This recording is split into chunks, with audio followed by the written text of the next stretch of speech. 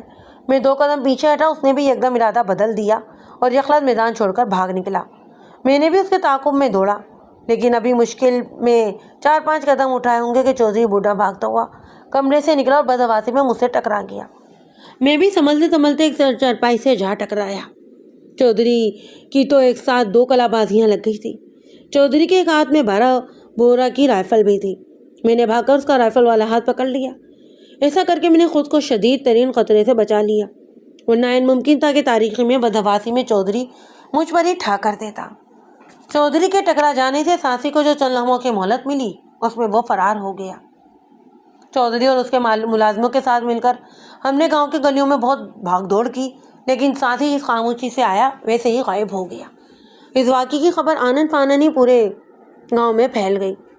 لوگ حویلی کے سامنے جمع ہو گئے اور ایک دوسرے سے معلومات حاصل کرنے لگے۔ میں چودھری کے ساتھ واپس حویلی میں آ گیا۔ یہاں بھی اڑوس پڑوس کی عورتیں موجود تھیں اور ڈری ڈری سی سرگوشیاں کر رہی تھیں۔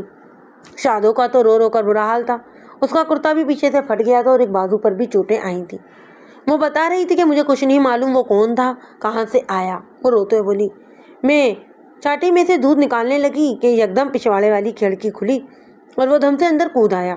اس کے ہاتھ میں ایک چمکتا ہوا چاقو تھا۔ اندر آتے ہی اس نے مجھے چاقو مارنا چاہا۔ میں پیچھے ہٹ گئی۔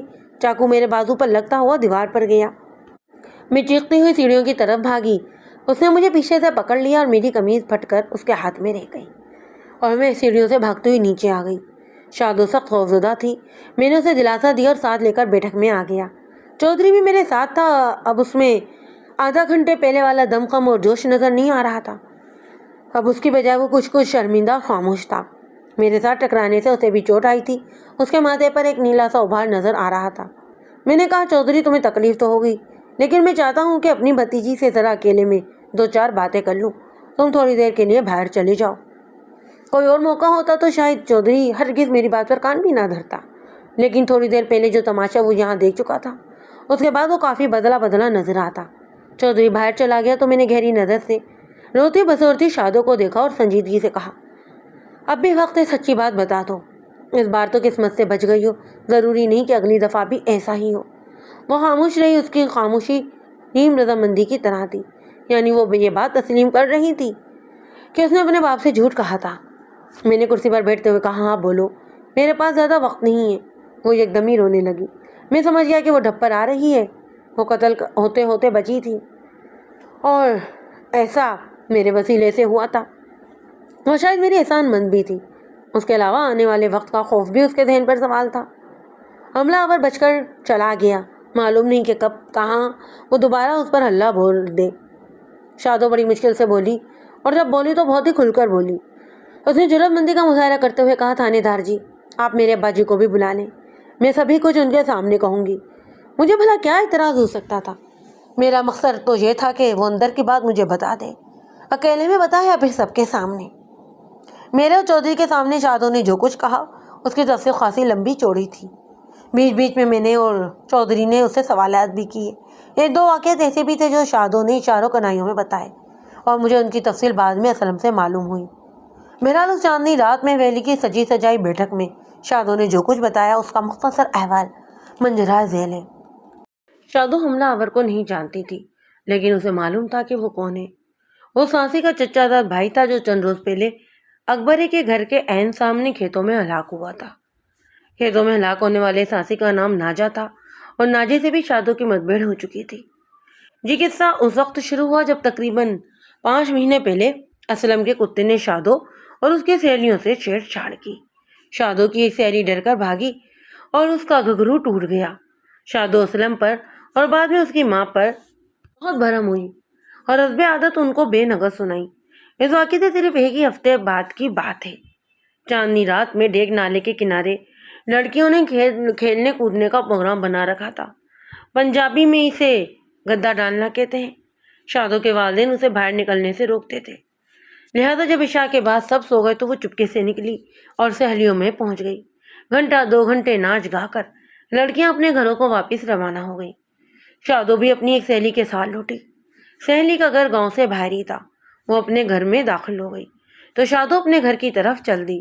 شادو کی سہری نے کہا بھی کہ وہ اکیلی نہ جائے، وہ اور اس کی ماں اسے چھوڑ کر آ جاتی ہے، لیکن وہ اس احتیاط کو کسی خاطر میں ہی نہ لائی اور تیز تیز قدم اٹھاتی ہوئی اپنے گھر کی طرف چل دی۔ گھر وہاں سے کچھ ہی فاصلے پر تھا اور گاؤں کی آبادی تقریباً 1 فلانگ کی دوری پر تھی۔ شادو اس سے پہلے بھی کئی بار راڑے مارتے ہوئے یہ فاصلہ طے کر چکی تھی، لیکن آج معاملہ کچھ اور تھا۔ جو ہی وہ اپنی حویلی کی طرف مڑنے کے لیے اکبر اور اسلم کے کھیتوں میں پہنچی، وہاں سے ایک کماد سے 2 آدمی نکلے اور اسے زبردستی کرنے لگے۔ وہ دونوں ہی آدمی لمبے تلنگے تھے اور انہوں نے اپنے چہرے بھی پگڑیوں میں چھپا رکھے تھے۔ ایک شخص نے شادو کا منہ بند کر لیا اور دوسرا اسے گرانے کی کوشش کرنے لگا۔ یہ واقعہ اکبر کے مکان کے پچھواڑے ہوا۔ اس کا قوی ہیکل شکارا وہاں سے محض 20-25 قدم کے فاصلے پر ہی بندھا ہوا تھا۔ اس نے بڑے ہی زور زور سے بھونکنا شروع کر دیا اور اپنی زنجیر کو بھی جھٹکے دینے لگا۔ شادو بڑی صحت مند اور زور آور لڑکی تھی، شریرے بدن کی، اونچی لمبی مٹیار، دودھ مکھن کی پلی ہوئی۔ اس نے دونوں پگڑی پوشوں کی زبردست مزاحمت کی اور کئی بار ان کے ہاتھوں سے بھی نکل گئی۔ جب جب اسے موقع ملتا وہ چیخ بھی اپنی بلند کر دیتی۔ دوسری طرف شکارا بھی اندھا دھند زور لگا رہا تھا اور مسلسل بھونک رہا تھا۔ جس کھونٹے سے وہ بندھا ہوا تھا وہ کچی زمین میں تھا، لہذا شکارے نے جب بہت زور مارا تو کھونٹا بھی اپنی جگہ سے اکھڑ گیا۔ شکارا لپکا۔ اس وقت تک حملہ آور اپنے مقصد میں کامیاب ہو چکے تھے۔ انہوں نے شادو کو بے بس کر کے گھوڑے پر لاد لیا اور گھوڑے کی ایڑی لگا چکے تھے۔ جو ہی وہ تیزی سے بھاگتے ہوئے کچے راستے پر پہنچے، شکارا ان کے پیچھے ہو لیا۔ پچھلے گھوڑے پر سوار حملہ آور نے لاٹھی کے ضربوں سے بار بار کتے کو پیچھے ہٹانا چاہا، لیکن وہ گھوڑے کے ساتھ ہی چپکا رہا۔ آخر اس نے گھوڑے کی پچھلی ٹانگوں پر حملہ کیا اور اسے سوار سمیت زمین بوس کر دیا۔ اپنے ساتھی کو گرتے ہوئے دیکھ کر دوسرے گھڑ سوار نے بھی اپنی گھوڑی روک لی۔ شادو بھی اسی گھوڑی پر تھی۔ جو ہی گھوڑی روکی گئی، شادو زور مار کر نیچے اتر گئی۔ گھوڑی سوار نے بھی ساتھ ہی چھلانگ لگا دی۔ اس سے پہلے کہ شادو بھاگتی، گھوڑی سوار پھر سے اسے دبوچ چکا تھا۔ لیکن اب شادو اکیلی نہیں تھی، اس کا نڈر خیر خواہ بھی اس کے ساتھ تھا۔ اونچا لمبا برق رفتار شکارا بلند ناگانی کی طرح حملہ آور پر چپٹا اور اپنا جمڑا اس کی رانوں میں گھسا دیا۔ حملہ آور نے بڑی لرزہ خیز چیخ ماری اور لٹک کر گرا۔ گھوڑی سوار کا ساتھی لوہے کی میخنیوں والی لاٹھی سوند کر شکارے پر پل پڑا۔ اسی دوران شادو نے بھاگتے قدموں کی آواز سنی۔ یہ اسلم تھا۔ وہ اپنے کتے کی آواز سے جاگا تھا اور بھاگتا ہوا موقع پر پہنچ گیا۔ اس کے ہاتھ میں بھی لاٹھی تھی۔ آتے کے ساتھ ہی وہ حملہ آوروں سے بھیڑ گیا۔ دونوں میں کچھ دیر زبردست لٹ بازی ہوئی، پھر اچانک پگڑی پوش لٹ باز نے میدان چھوڑ دیا۔ وہ تیزی سے بھاگا اور کماد کے اونچے نیچے کھیتوں میں گم ہو گیا۔ شکارا موقع پر موجود نہیں تھا، ورنہ وہ اسے ضرور پکڑ لیتا۔ دراصل جب اسلم اور پگڑی پوش میں لڑائی چل رہی تھی، پگڑی پوش کا زخمی ساتھی گھوڑے پر چڑھ کر بھاگ نکلا۔ شکار اسی کو گھر تک پہنچانے گیا تھا۔ وہ دونوں جب گھوڑوں اور زخمی حملہ آوروں کو گاؤں کی حدود سے باہر نکال کر واپس آیا تو کھیل ختم ہو چکا تھا۔ اسلم نے شادو کو دلاسا دیا اور اس کی گمشدہ جوتی اور اوڑھنی ڈھونڈنے میں بھی اس کی مدد کی۔ پھر وہ بڑی عزت کے ساتھ اسے حویلی والی گلی میں بھی چھوڑ کر آیا۔ شادو نے روتے ہوئے اسے درخواست کی کہ اس واقعے کی خبر کسی کو ہونی نہیں چاہیے۔ اسلم نے نہ صرف وعدہ کیا بلکہ وعدے کا پاس بھی کیا اور گاؤں میں کسی کو بھی اس واقعے کی بھنگ تک نہیں پڑنے دی۔ شادو اسلم کی احسان مند تو ہو ہی گئی تھی، اب اس کے جوان دل کی دھڑکنوں میں اونچے لمبے جیدار اسلم کی محبت بھی جاگ گئی۔ دوسری طرف اسلم بھی شادو کے نین کا شکار ہو چکا تھا۔ اس موقع پر شادو کی ایک سہیلی سکھا نے بڑا ہی اہم کردار ادا کیا۔ وہ اسلم کی رشتہ دار بھی تھی۔ اس نے نامہ بری کا کام کیا اور یوں اسلم اور شادو ایک دوسرے کی دید کے لیے تڑپنے لگے۔ 2 ہفتے بعد شادو کو گھر والوں کے ساتھ ایک شادی میں گورن پور جانا پڑا۔ ایسے موقعوں پر میل ملاقات میں بڑی آسانی ہو جاتی ہے۔ دل کے روگی نگاہوں کی پیاس بجھانے کا کوئی نہ کوئی بہانہ ڈھونڈ ہی لیتے ہیں۔ شادو نے اپنی سہیلی سکھا کے ہاتھ اسلم کو پیغام بھجوایا کہ وہ شادی کی رات اسلم کو روہی نالے پر ملنے آئے گی۔ یہ جگہ کندیوال اور گورن پور گاؤں کے درمیان واقع تھی، یعنی دونوں ہی طرف سے فاصلہ تقریباً 4 فلانگ دور تھا۔ شادو نے اسلم کو رات 8 بجے کا وقت دیا، لیکن وہ اپنی سہیلیوں اور بڑی بوڑھیوں میں کچھ ایسے پھنسی کہ 8 کی بجائے رات پچھلے پیر روئی نالے پر پہنچ سکی۔ سکھا اس کے ساتھ تھی۔ وہ نالے سے کچھ ادھری پلائی کے درختوں میں رک گئی۔ شادو اپنے محبوب سے ملنے مقررہ جگہ پر پہنچی۔ اسلم نالے کے کنارے جنتر کی جھاڑیوں میں شادوں کی راہ دیکھتے دیکھتے سو چکا تھا۔ ایک بازو سر کے نیچے رکھے وہ دنیا و مافیا سے بے خبر پڑا تھا۔ شادو اسلم کے نزدیک پہنچی، لیکن اسے ایک چیز کا پتہ ہی نہیں تھا۔ اسلم کا کتا شکارہ اپنے خوابزدہ مالک کی حفاظت کر رہا تھا۔ اسلم سے صرف 8-10 فاصلے پر وہ بالکل چوکس اور بے حرکت بیٹھا تھا۔ جو ہی وہ چادر میں لپٹی ہوئی شادو اسلم کے سرہانے پہنچی، وہ گراتا ہوا اٹھا اور تیر کی طرح شادو پر آ گیا۔ اس دوران اسلم بھی ہڑبڑا کر اٹھ بیٹھا تھا، مگر اس سے پہلے کہ وہ کچھ کرتا، شکارہ شادو کی نازک پنڈلی پر دانت آزما چکا تھا۔ اسلم نے کتے کو ٹھوکر مار کر پرے دھکیل دیا اور پھر تیش میں آ کر لوہے کی زنجیر سے اسے پیٹنے لگا۔ شادو تڑپ کر اس کے سامنے آ گئی اور کراہتی ہوئی بولی کہ وہ کتے کو کچھ نہ کہے۔ یوں اسلم اور شادو کی پہلی اور آخری ملاقات ایک حادثے کی نظر ہو گئی، مگر وہ جو کسی نے نہ کہا ہے نا کہ محبت میں تکلیف کی لذت ہوتی ہے، سو محبوب کو سامنے پا کر شادو اپنے زخم کا درد بھی بھول گئی۔ اسلم نے اپنے ہاتھ سے اس کی مرہم پٹی کی۔ کچھ دیر اسلم کے پاس بیٹھ کر شادو واپس گورنپور چلی گئی۔ اگلے روز سارا ہی دن اس نے پنڈلی کا زخم چھپائے رکھا اور سکھا کو بھی منع کر دیا کہ وہ کسی سے کوئی ذکر نہ کرے، لیکن شام تک زخم میں تکلیف بڑھ گئی۔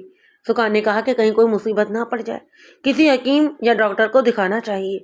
دونوں ہی سہیلیوں نے منصوبہ بنایا اور رات کو کھیل کود کے دوران اسلم کے کتے کا کارنامہ ارائیوں کے کتے کے سر تھوپ دیا۔ یقیناً یہ بات ہمیشہ راضی رہتی اگر چند روز پہلے بلال شاہ کو شکارہ نہ کاٹتا اور ہم اسے سائنس عمل کے پاس نہ لے کر جاتے۔ سائنس عمل کا مشاہدہ واقعی حیرت انگیز تھا۔ لوگ اسے یوں ہی تو پھر نہیں مانتے تھے۔ صرف زخم دیکھ کر ہی وہ جان گیا کہ اسی زخم کے ساتھ چودھری بوٹے کی بیٹی بھی اس کے پاس آئی تھی۔ شادو سے پہلی اور آخری ملاقات کے چند روز بعد ہی اسلم گرفتار ہو گیا۔ جیسا کہ آپ شروع میں ہی پڑھ چکے ہیں، شکار کے دوران ایک دوسرے شکاری غازے چنگھڑ سے اسلم کا جھگڑا ہو گیا تھا۔ لڑائی کی گرما گرمی میں ایک کارتوس غازے کے بھائی کو بھی لگ گیا۔ وہ شدید زخمی ہو کر اسپتال میں پہنچ گیا۔ نتیجے میں اسلم کو پولیس پکڑ کر لے گئی۔ اسلم کی گرفتاری کے بعد شکارے کے برے دن بھی آ گئے۔ جب چودھری کی حویلی میں شادو کو پتہ چلا کہ اس کی عزت اور زندگی بچانے والا شکارہ فاقوں کا شکار ہے تو وہ تڑپ اٹھی۔ ایک روز کھیتوں سے گزرتے اس نے دیکھا کہ شکارہ دھوپ میں بندھا ہوا اور بیکار چیتڑوں میں منہ مار رہا ہے۔ وہ جو برداشت نہ کر سکی، عورت کی ازلی محبت اس میں بیدار ہو گئی، وہ محبت جو محبت کرنے والوں کو کانٹوں پر ننگے پاؤں چلاتی ہے، انگاروں پر سلاتی ہے اور خون کے آنسو بھی رلاتی ہے، پھر بھی یہ جان سے پیاری لگتی ہے۔ اور یہ کوئی معمولی کتا نہیں تھا، اسلم کا کتا تھا، اس کے محبوب کا لاڈلا تھا۔ پھر وہ بھوکا کیوں رہتا؟ اس کے پیٹ کی آگ کیوں نہیں بجھتی؟ شادو کو اپنا گوشت بھی اس کے حلق سے اتارنا پڑتا تو وہ اتار دیتی۔ اسی روز اس نے اپنی نوکرانی ماخو کو اعتماد میں لیا اور اسلم کے شکارے کے لیے راشن کا انتظام کر لیا۔ رات کو وہ خود حویلی سے نکلی اور کھیتوں کھیت چلتی اسی احاطے میں پہنچ گئی جہاں شکارے کو باندھا جاتا تھا۔ پھر شادو کے لیے یہ ہر رات کا ہی معمول بن گیا۔ وہ اپنی ناقابل فراموش محبت کی انگلی تھام کر حویلی سے نکلتی اور گوشت لے کر شکارے کے پاس پہنچ جاتی۔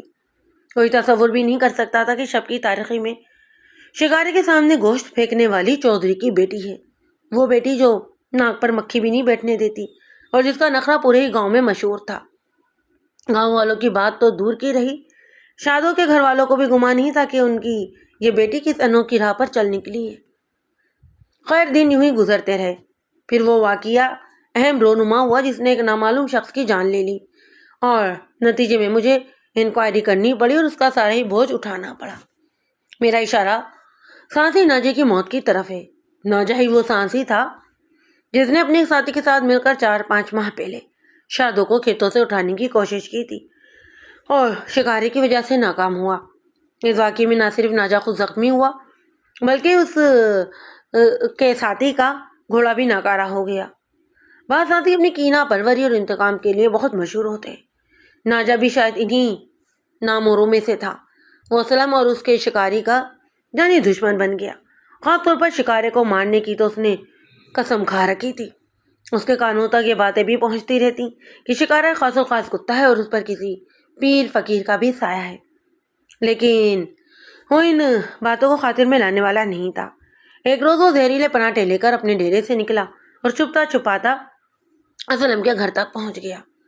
وہ اگر فوری طور پر پراٹھے پھینک کر چلا جاتا تو شاید اپنے مقصد میں کامیاب بھی ہو جاتا، مگر بس اس نے یہی نہیں کیا۔ غالباً اس کے دل میں یہ بات آ گئی کہ کتے کے سامنے پائے جانے والے گوشت کی حقیقت بھی معلوم کر لینی چاہیے۔ اسے یقین تھا کہ یہ کسی ہوائی چیز کا کام نہیں بلکہ گاؤں ہی کا کوئی شخص رات کے اندھیرے میں یہ گوشت کتے کے سامنے پھینک کر جاتا ہے۔ اسے تجسس نے مجبور کیا اور وہ وہیں کھیت میں چھپ کر کسی آنے والے کا انتظار کرنے لگا۔ ایک بدکار کو اس کی بدعمالیوں کی سزا دینے کے لیے قدرت بھی ایک اسٹیج تیار کر رہی تھی، اور اب اس خونی ڈرامے کا دوسرا کردار اسٹیج پر نمودار ہونے والا تھا، اور یہ شادو تھی۔ وہ اس میں معمول رات گئے حویلی سے نکلی اور کھیتوں کے اندر چلتی چلاتی شکارے کے ہاتھے تک پہنچ گئی۔ گندم کی کھیت میں چھپے ہوئے ناجی نے ایک عورت کا سایہ دیکھا۔ وہ ہاتھ میں ایک ٹفن کیئر لیے بڑے ہی محتاط طریقے سے شکارے کی طرف بڑھ رہی تھی۔ اس کی بو سونگتے ہی شکارے نے بڑی ہی محبت سے گرانا بھی شروع کر دیا۔ وہ عورت ناجے کے قریب سے گزری تو اس نے پہچان لیا، وہ شادو تھی۔ وہ شادو جس پر ناجی نے اپنے دانت کھٹے کیے ہوئے تھے، وہ اس شب کی تاریخ میں بالکل اکیلی ان سنسان کھیتوں میں موجود تھی۔ ناجی نے اس کے حسین سراپے کو گھورا اور اس کے اندر کا شیطان ایک انگڑائی لے کر بھی بیدار ہو گیا۔ اس کے دو دشمن یعنی شکارا اور شادو ایک ہی مقام پر اکٹھے ہو گئے تھے۔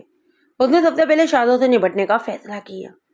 یکدم وہ کسی عفریت کی طرح گندم کے کھیت میں سے نکلا اور شادو پر پل پڑا۔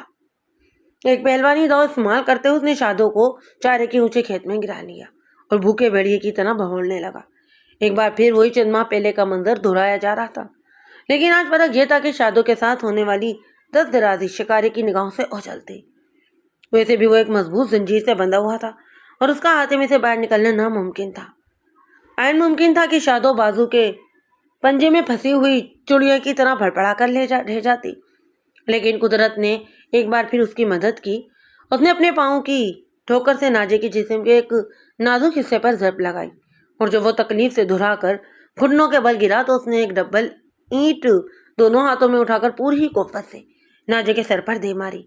یہ اینٹ ناجے کی عین کنپوٹے بل لگی اور وہ تڑپ کر اوندھے منہ گر پڑا۔ شادو نے دیکھا کہ اس کی کنپٹی لہو لہان ہے۔ وہ جان گئی کہ اس کی حالت خطرے میں۔ اس نے اپنا ٹفن کیئر اٹھایا اور بھاگتی ہوئی حویلی میں پہنچ گئی۔ اینٹ کی طرف ساتھ ہی ناجے کے لیے جان لیوا ثابت ہوئی، اور وہ وہیں گندم کے کھیت میں اپنے زہریلے پرانٹوں کی پوٹلی کے نزدیک ہی ہلاک ہو گیا۔ بعد ازاں علی صبح اسلم کے بڑے بھائی اکبر نے اسے گندم کے کھیت میں مرے ہوئے پایا۔ لاش کے پاس ہی اس کا جوتا پڑا تھا۔ بعد ازاں گریبان سے ٹوٹنے والے 2 بٹن بھی ملے۔ اسلم کے بڑے بھائی اکبر کو دھمکیاں میں خط ارسال کرنے والا ناجے کا چچا زاد بھائی راج تھا۔ جب شادو پر پہلی مرتبہ دست درازی ہوئی تو ناجے کا ساتھ راج ہی دے رہا تھا۔ راج ہی کا گوڑا شکارے کے دانتوں سے ناکارہ ہوا تھا۔ جب بعد میں ناجا خود بھی ہلاک ہو گیا تو راج کا غصہ انتہا کو پہنچ گیا۔ وہ اور ناجا دونوں ایک ساتھ جیل سے بھاگے ہوئے تھے۔ لڑائی مار کٹائی ان کا پیشہ اور جرم اور اوڑھنا بچھونا تھا۔ راج نے یہی سمجھا کہ ناجے کو ہلاک کرنے والا اکبر ہے، لہٰذا اس نے اکبر اور اس کے اہل خانوں کو سبق سکھانے کا فیصلہ کیا۔ اس موقع پر اکبر نے عقل مندی کا ثبوت دیا اور دھمکی آمیز خط ملتے ہی اپنے بال بچوں سمیت بڑی خاموشی کے ساتھ گجران والا چلا گیا۔ راج نے اکبر کے موقع سے غائب دیکھا تو اس کا انتقام کا دریا شادو کی طرف بہہ نکلا۔ اس نے سوچا فساد کی اصل جڑ تو یہی لڑکی ہے۔ آخر اس چاندنی رات میں وہ خنجر سے مسلح ہو کر چودھری بھوٹے کی حویلی میں گھس گیا اور شادو کی زندگی چھیننے کی بھرپور کوشش کی۔ اتفاقاً میں بھی وہاں موجود تھا۔ راج کی کوشش ناکام ہوئی، لیکن اس سے اسے فائدہ ضرور حاصل ہو گیا۔ شادو یہ سمجھی کہ اس کا بھیس کھل گیا اور سانسی یہ جان چکے ہیں کہ ناجے کی موت کو گھاٹ اتارنے والی ہوئی ہے اور وہ اسے زندہ نہیں چھوڑیں گے۔ یوں شادو نے اپنی چپ کا روزہ توڑ دیا اور وہ سب کچھ ہمیں بتا دیا جو وہ اب تک بڑی ہوشیاری سے چھپاتی رہی تھی۔ میرے خیال میں یہاں اس وضاحت کی ضرورت تو نہیں کہ غازہ چنگڑ اس ساری معاملے میں بے قصور تھا۔ مجھے شادو کو مجبوراً گرفتار کرنا پڑا کیونکہ وہ خود اس قتل کا اعتراف کر چکی تھی۔ ویسے یہ کیس بہت ہی کمزور تھا، یہ قتل عمد نہیں تھا۔ ایک تو موت اتفاقاً وہاں پہنچ گئی، دوسرے شادو نے ناجے کو جو ضرب لگائی تھی وہ حفاظت خود اختیاری میں لگائی گئی، یعنی چالن مکمل کر کے عدالت میں پیش کر دیا۔ چند ہی پیشیوں میں عدالت نے دلشاد عرف شادو کو اس الزام سے باعزت بری کروا دیا۔ قدرت جو کچھ کرتی ہے نا بہتر ہی کرتی ہے۔ شاید شادو قتل کے کیس میں گرفتار نہ ہوتی تو اسے اپنی منزل بھی نہ ملتی، کیونکہ وہ ایک چودھری کی بیٹی تھی اور اونچی ذات سے تعلق رکھتی تھی۔ اسلم اس کے مقابلے میں ایک چھوٹا زمیندار تھا، پھر وہ جیل بھی بھگت رہا تھا۔ شادو کے والدین کبھی بھی اپنی بیٹی کا ہاتھ اس کے ہاتھ میں نہ دیتے۔ مگر شادو کے جیل چلے جانے سے اب حساب برابر ہو گیا۔ لڑکی چاہے کتنی پاک صاف اور اعلیٰ اخلاق کی مالک کیوں نہ ہو، کسی بھی وجہ سے اگر ایک بار جیل چلی جائے تو مناسب رشتے دار دروازے پر دستک نہیں دیتا۔ شادو کے ساتھ بھی اب یہی کچھ ہونا تھا، لہٰذا اس کے والدین نے اس موقع پر بڑی عقل مندی کا ثبوت دیا۔ اسلم اور شادو کے گھرانے میں اندر ہی اندر رشتے کی بات چیت ہوئی اور ان دونوں کا رشتہ بھی طے ہو گیا۔ چودھری نے تو اپنی طرف سے بدنامی کی گٹری اٹھا کر اسلم کے سین میں پھینک دی، لیکن اسلم کے لیے یہ گٹری دنیا کا سب سے قیمتی بوجھ تھا۔ وہ اس بوجھ کو سر پر اٹھا کر ساری زندگی خوشی سے ناچ سکتا تھا۔ اس کہانی کا آخری کردار تھا ناجے کا چچا زاد بھائی راج۔ شادو کی رہائی کے لیے چند ہفتے بعد وہ اپنی موت آپ ہی مر گیا۔ جیسا کہ میں نے بتایا وہ مفرور تھا اور جرائم پیشہ لوگوں کے ساتھ پوٹوہار کے علاقے میں گھومتا رہتا تھا۔ ان دنوں پوٹوہار کے اندرونی علاقے میں کبھی کبھار بھیڑیے بھی آ جاتے۔ کہا جاتا ہے کہ وہ کہیں جاتے ہوئے منگلا کے قریب گھوڑے سے گر کر زخمی ہو گیا۔ رات کے وقت بھیڑیے اور گیدڑ اسے چیڑ پھاڑ کر کھا گئے۔ صبح لاش کے نام پر لوگوں کو اس کا سر اور کچھ بچی کچی ہڈیاں ملی تھیں۔